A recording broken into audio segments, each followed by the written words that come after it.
Movie की शुरुआत बेकी नाम की एक लड़की को दिखाते हुए होती है जो कि अपनी कार से अपने काम पर जा रही थी। बेकी चैडविक सिटी के एक फूड रेस्टोरेंट में काम करती थी। कुछ देर बाद वो रेस्टोरेंट में पहुंच जाती है और अपनी कार को पार्किंग एरिया में लगाकर रेस्टोरेंट के अंदर जाने लगती है। तभी उसके पास केविन आता है। केविन भी उसी रेस्टोरेंट में काम करता था। यहाँ से ये दोनों रेस्टोरेंट के अंदर जाते हैं, जहाँ पर इस रेस्टोरेंट की मैनेजर सैंड्रा बाकी वर्कर्स के साथ इन दोनों का ही वेट कर रही थी। अब सभी के आ जाने से सैंड्रा सभी वर्कर्स को बताती है कि कल रात किसी ने मेन डोर खुला छोड़ दिया था, जिसकी वजह से किसी ने हमारे $1000 चुरा लिए हैं। सैंड्रा कहती है कि आगे से कोई भी ऐसा नहीं करेगा और डोर को अच्छे से लॉक करके ही घर जाएगा है। इतना कहकर सैंड्रा सभी को अपना काम करने को कहती है और खुद भी काम में बिजी हो जाती है। थोड़ी देर में धीरे धीरे रेस्टोरेंट में कस्टमर आने भी शुरू हो जाते हैं। कुछ देर बाद मार्टी, जो कि वहीं पर काम करती थी, वो बेकी के पास जाकर कहती है कि सैंड्रा को लगता है कि तुमने कल रात को दरवाजा खुला छोड़ दिया था। लेकिन बेकी उससे कहती है कि दरवाजा असल में केविन ने खुला छोड़ा था और मैं इस बात को सैंड्रा को नहीं बताना चाहती, क्योंकि इससे केविन की जॉब चली जाएगी। यहाँ पर मार्टी को पता था कि बेकी सच बोल रही है और इसके बाद वो अपने अपने काम में बिजी हो जाती है। कुछ देर बाद यानी दोपहर के टाइम रेस्टोरेंट में एक फोन कॉल आती है। जैसे ही सैंड्रा उस फोन कॉल को उठाती है तो दूसरी तरफ से डैनियल नाम का एक पुलिस ऑफिसर उससे कहता है कि मेरे पास एक आदमी आया था जो मुझे बता रहा था कि आपके पास से जो पैसे चोरी हुए हैं वो आपके रेस्टोरेंट में काम करने वाली एक लड़की ने चुराए हैं, जिसका नाम बेकी है, और बेकी को उसने अपनी आंखों से आपके पास से पैसे चुराते हुए देखा है। इतना कहकर डैनियल सैंड्रा से कहता है कि मेरे पास इन्वेस्टिगेशन करने के लिए पुलिस की एक बड़ी टीम है जो आपके रेस्टो में आकर बेकी से इस बारे में पूछताछ कर सकती है, लेकिन इससे आपके रेस्टो का नाम खराब होगा, इसलिए मुझे लगता है कि आप मेरी हेल्प कर सकती हो। सैंड्रा ये सब सुनकर थोड़ा घबराते हुए डैनियल से पूछती है कि आखिर मैं आपकी हेल्प कैसे कर सकती हूँ, जिस पर डैनियल उससे कहता है कि सबसे पहले आप बेकी को रेस्टोरेंट के बैक साइड में लेकर जाइए और उससे मेरी बात करवाइए। सैंड्रा वैसा ही करती है। वो तुरंत बेकी के पास जाकर उसे रेस्टोरेंट के बैक साइड में ले आती है और उसे इस बारे में सब कुछ बताकर डैनियल को फोन लगाकर बेकी की डैनियल से बात करवाती है। फोन पर बेकी डैनियल से कहती है कि मैंने ऐसा कुछ नहीं किया, लेकिन डैनियल उससे कहता है कि मेरे पास एक आदमी आया था जिसने तुम्हें सैंड्रा के पास से चोरी करते हुए देखा है। इसके बाद डैनियल बेकी से कहता है कि मेरी सैंड्रा से बात करवाओ। डैनियल सैंड्रा से कहता है कि आपको बेकी के पास की तलाशी लेनी होगी, जिससे सैंड्रा तुरंत बेकी के पास को उठा लेती है और साथ ही बेकी को वार्निंग देती है कि अगर तुम्हारे पास में से मुझे पैसे मिल गए तो मैं तुम्हें अभी नौकरी से निकाल दूंगी। यहाँ पर सैंड्रा बेकी के पास को चेक करती है, लेकिन उसे कुछ नहीं मिलता। अब सैंड्रा डैनियल से कहती है कि मुझे बेकी के पास से कुछ नहीं मिला, जिस पर डैनियल उससे कहता है कि बेकी को रेस्टोरेंट में ही पकड़कर रखो। साथ ही वो सैंड्रा से ये भी कहता है कि आपको मेरी फोन कॉल पर ही मदद करनी होगी।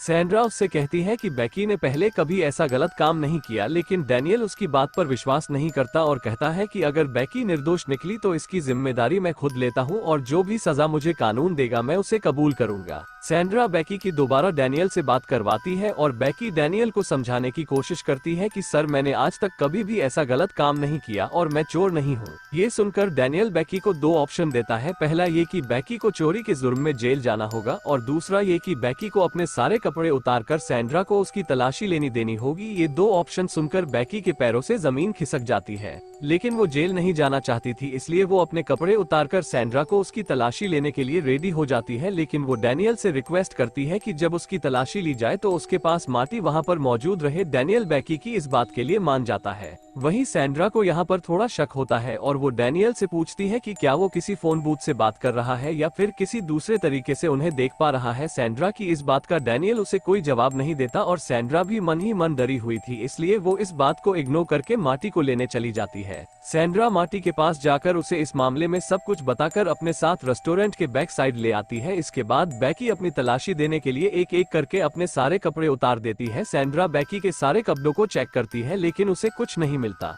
इसके बारे में वो डैनियल को बताती है और डैनियल सैंड्रा से कहता है कि आपको बेकी के अंडरगारमेंट्स भी चेक करने होंगे। अब मजबूरी में बेकी को अपने अंडरगारमेंट भी उतारने पड़ते हैं और वो पूरी तरह से न्यूड हो जाती है। लेकिन वहीं खड़ी मार्टी को ये देखकर बेकी पर बहुत तरस आता है, इसलिए वो एक एप्रोन उठाकर बेकी को पहनने को दे देती है। वहीं डैनियल सैंड्रा से कहता है कि आपके रेस्टोरेंट के बाहर एक कार खड़ी है जिसमें आपको बेकी के सारे कपड़े रखने होंगे, जिन्हें मैं बाद में अच्छे से चेक करूंगा। सैंड्रा बेकी के कपड़े बाहर उसकी बताई हुई कार में में रखकर वापस आकर मार्टी को वापस काम करने के लिए भेज देती है और डैनियल से कहती है कि आपने जैसा कहा था मैंने वैसा कर दिया है। इतना कहकर वो डैनियल से कहती है कि मुझे भी अब अपने काम पर वापस जाना है वरना हमारा काम खत्म हो जाएगा। इस पर डैनियल कहता है कि ठीक है आप अपने काम पर चली जाओ, लेकिन बेकी पर नजर रखने के लिए किसी आदमी को बुला लो। अब उसकी ये बात मानकर सैंड्रा केबिन के पास जाती है और उसे इस बारे में सब कुछ बताकर उसे अपने साथ रेस्टोरेंट के बैक साइड ले आती है। वो उससे कहती है कि तुम्हें बेकी पर कुछ टाइम तक नजर रखनी होगी। केबिन जो कि बेकी का काफी अच्छा दोस्त था, जब वो बेकी को ऐसे बिना कपड़ों के बैठा देखता है तो वो गुस्से में आ जाता है और डैनियल को गुस्से में समझाता है कि बेकी चोर नहीं है और वो कभी भी ऐसा नहीं कर सकती। वहीं डैनियल केबिन से कहता है कि तुम्हें बेकी की तलाशी लेनी होगी। इसे सुनकर केबिन को और भी ज्यादा गुस्सा आ जाता है और वो उससे कहता है कि तुमने बेकी के सारे कपड़े तो उतरवा दिए हैं, अब भी तुम उसकी तलाशी लेने को बोल रहे हो। केबिन पूछता है कि अब कौन सी तलाशी लेनी है, जिस पर डैनियल केबिन से कहता है कि तुम्हें बेकी के प्राइवेट पार्ट की तलाशी लेनी होगी। ये सुनकर केबिन डैनियल को गाली देता है और कहता कि मैं बेकी के साथ ऐसा नहीं कर सकता।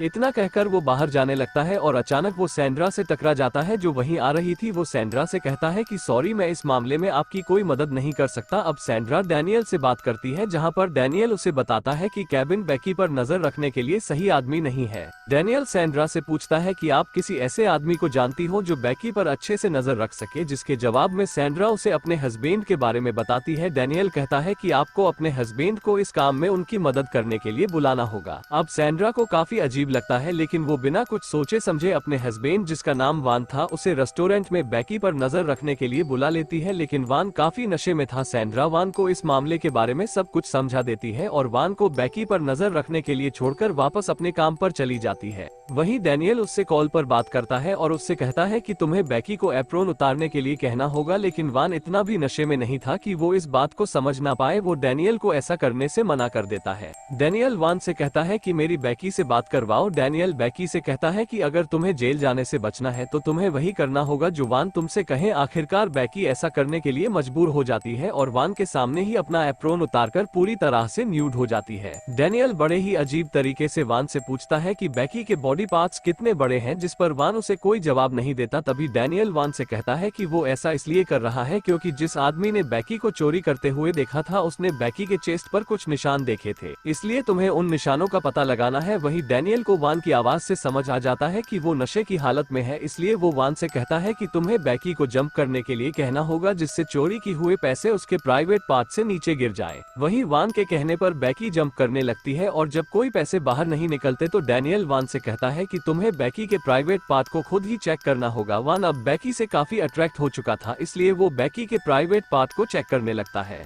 वहीं बेकी भी अब एक कठपुतली की तरह काम कर रही थी। जैसा जैसा डैनियल उसे करवा रहा था वो बिना कोई सवाल किए सब करती जा रही थी। अब जब वान बेकी का प्राइवेट पार्ट चेक कर रहा था तभी दूसरी तरफ सैंड्रा उसके पास ही आ रही थी, लेकिन इससे पहले कि वो वान को ऐसा करते हुए देख पाती तभी वो लोग रुक जाते हैं। लेकिन सैंड्रा को वान पर थोड़ा शक होता है, इसलिए वो उससे पूछती है कि तुम क्या कर रहे थे, जिसके जवाब में वान उसे कुछ नहीं बताता, जिससे सैंड्रा डैनियल से बात करके उससे पूछती है, लेकिन डैनियल उसे बड़े ही प्यार से बात करता है जिससे कि उसे उस पर शक ना हो। उसके बाद सैंड्रा को लगता है कि सब कुछ ठीक है, जिसके बाद वो फिर से अपने काम पर चली जाती है। सैंड्रा के जाते ही डैनियल वान से कहता है कि तुम बेकी के बैक साइड में हाथ मारो। वान ऐसा ही करता है और वो बेकी के हाथ मारने लग जाता है, जिससे बेकी को काफी ज्यादा दर्द होता है। डैनियल बेकी से कहता है कि तुम्हें एक और काम करना होगा जिसके बाद तुम आजाद हो जाओगी और मैं तुम पर उसके बाद और कोई कार्यवाही नहीं करूंगा। डैनियल कहता है कि तुम्हें वॉन के साथ इंटीमेट होकर उसे पूरी तरह से खुश करना होगा। ये सुनकर बेकी पहले तो हिचकिचाती है, लेकिन अब उसे इस सबसे आजाद होना था, इसलिए वो इस घिनौने काम को करने के लिए रेडी हो जाती है। कुछ टाइम बाद सैंड्रा उन दोनों के लिए खाना लेकर आती है, जहां वो देखती है कि बेकी और वॉन दोनों चुपचाप बैठे थे, जिसका मतलब था कि वॉन बेकी के साथ इंटीमेट हो चुका था और अब रात भी हो चुकी थी। वॉन अपने किए पर बहुत शर्मिंदा था और अब उसका नशा भी उतर चुका था। वॉन बेकी से नजर नहीं मिला पा रहा था।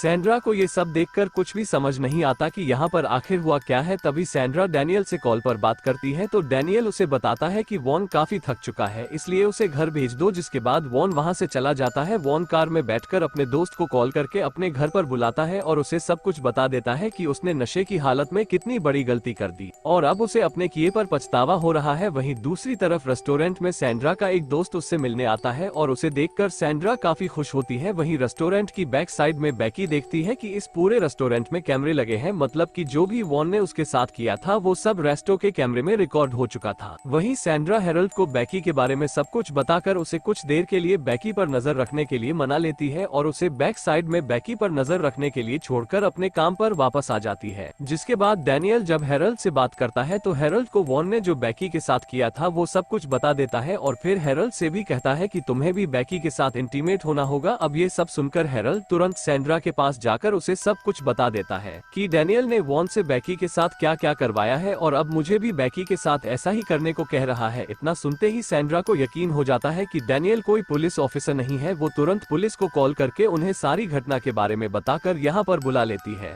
पुलिस सबसे सवाल जवाब करती है और जब पुलिस बेकी से पूछती है कि तुमने डैनियल को ऐसा करने से मना क्यों नहीं किया तो बेकी कहती है कि मैं बहुत डर गई थी और मैं इन सब मैटर से आजाद होना चाहती थी। इसके बाद पुलिस की इन्वेस्टिगेशन शुरू होती है। पुलिस अलग अलग शहरों में कॉल करती है जहां से उन्हें पता चलता है कि ऐसी घटना पहले भी कई जगहों पर घट चुकी है। वहीं पुलिस को डैनियल के नंबर से उसकी लोकेशन का पता चल जाता है जहां पर जाने से उन्हें पता चलता है कि डैनियल असल में एक टेली मार्केटर है और वो उसे इस जुर्म की सजा देने के लिए पकड़ लेते हैं। वहीं पर हम बेकी को देखते हैं जो कि अपने साथ हुई बदसलूकी के लिए सैंड्रा पर कोर्ट में केस कर देती है और कानूनी कार्यवाही के बाद सैंड्रा को उसकी जॉब से निकाल दिया जाता है और साथ ही उस पर फाइन भी लगाया जाता है। कुछ दिनों बाद सैंड्रा का इंटरव्यू लिया जाता है जिसमें वो खुद को निर्दोष साबित करने की बहुत कोशिश करती है। वो बताती है कि अपने रेस्टोरेंट को बदनामी से बचाने के लिए डैनियल से फोन पर ही इस प्रॉब्लम को सॉल्व करने की कोशिश कर रही थी। और इसी के साथ ये मूवी यहीं पर खत्म हो जाती है।